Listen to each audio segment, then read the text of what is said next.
mencaci kegelapan. Kenapa gelap?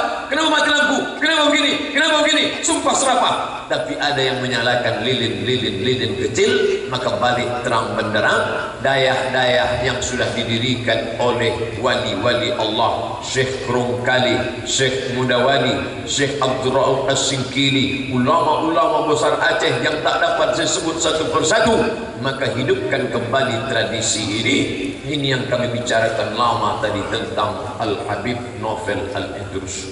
Apa kata beliau? Kenapa sekolah peninggalan penjajah, tapi ketika tamat orang bangga, sedangkan sekolahnya para ulama yang mengusir penjajah sekarang orang malu. Anak saya yang pertama insinyur, anak saya yang kedua advokat, anak saya yang ketiga seniman. Itu nanti yang paling bodoh memasukkan sekolah agama. Oleh sebab itu dirikanlah sekolah.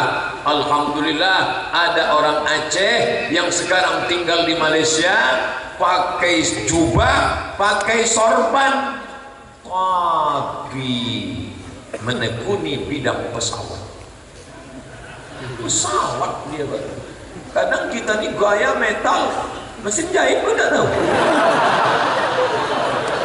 Luar biasa, pakai jubah, pakai sorban. Saya ni orang Aceh Ustaz, tapi diakui oleh bangsa Malaysia dan kembali sekarang mengenang tsunami. Dan kami di sana berkecimpung di bidang pesawat. Bedanya apa? Anak-anak yang sekolah di bidang pesawat ini para penghafal Al-Quran. Allahu Akbar.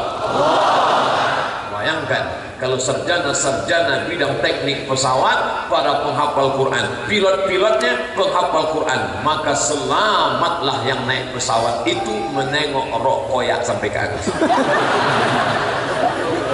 Sekarang kita naik pesawat, lagunya tak lagu-lagu apa, lagu barat. What can I do for you? Yang mendengar tak paham tapi semua mengangguk. Nampak, mainkan. Coba kalau pabrik pesawat dibuat oleh alumni pesantren yang hafal Al-Quran. Ini Ustaz mimpi, real, nyata. Ada orangnya di sini. Yang mana orangnya? Nanti. Kalau saya tunjuk sekarang banyak menyerbu nanti. Asli orang Aceh. Anak-anak penghafal Quran disekolahkan di bidang pesawat, akan menjadi pilot pesawat, akan menjadi pembuat pesawat, akan menjadi mengatur manajemen pesawat. Ketika kita masuk ke dalam pesawat, langsung ladies and gentlemen, kepala berkuris dan announcement. Terus duduk tenang santai semua, langsung keluar murattal. Bismillahirrahmanirrahim. Amma yatasaalun 'anil naba'il 'azim. Masya Allah, kata kawan. Disangka Masya Allah mendengar ayat tadi, rupanya pramugari keluar murattal. Bawahnya lah putih berasap. Bawanya putih berasap, mau katanya dia dikunyah, rupanya sapu tangan. Sampai roti. Bapak Ibu yang dimuliakan Allah Subhanahu wa taala, maka ke depan orang-orang Aceh yang sukses di luar negeri, di Malaysia, di Swedia, di Jerman akan kembali membangun Aceh, mendirikan dayak-dayak profesional sehingga casingnya boleh dayak, tapi isinya di dalam adalah para pilot-pilot pesawat. Allahu Akbar. Insyaallah Pak Gubernur kita bukan cuma bisa memimpin di batas tanah, tapi juga di atas awan bisa juga.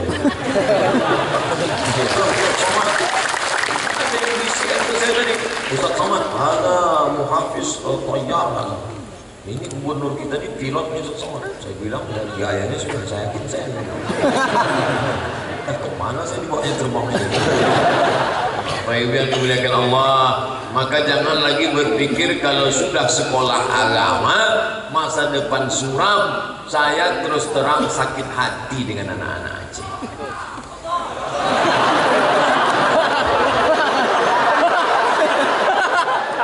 Itu hebatnya orang Aceh. Kita bilang sakit hati, tetap dia bilang.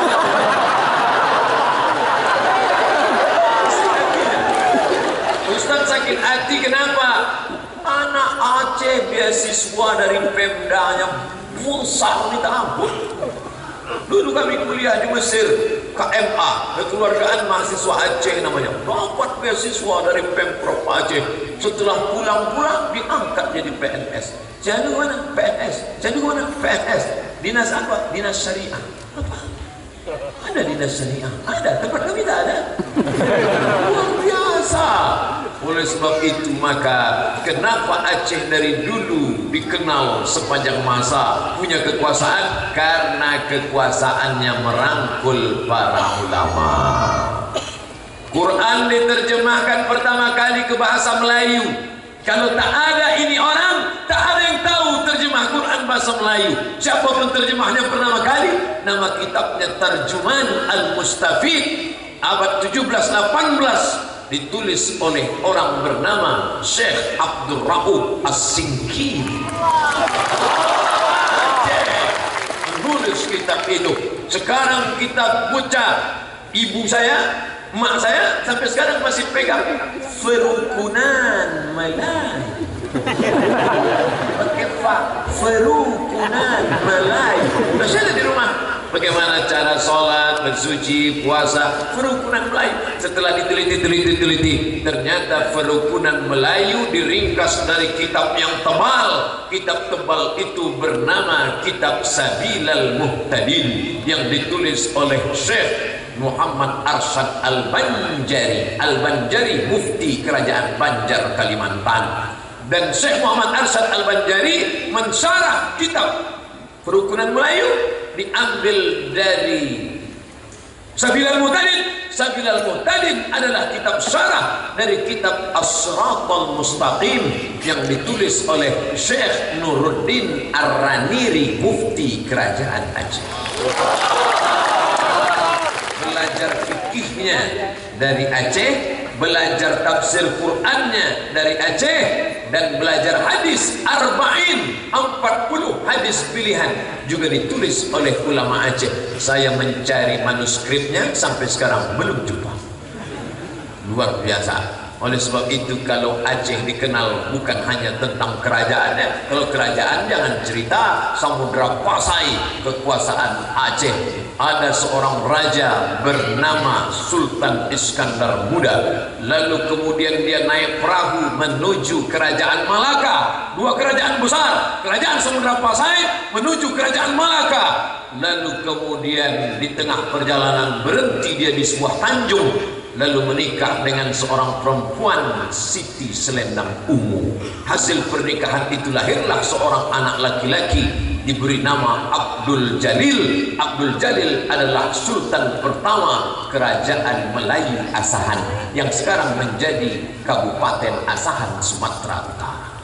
Allahu Akbar.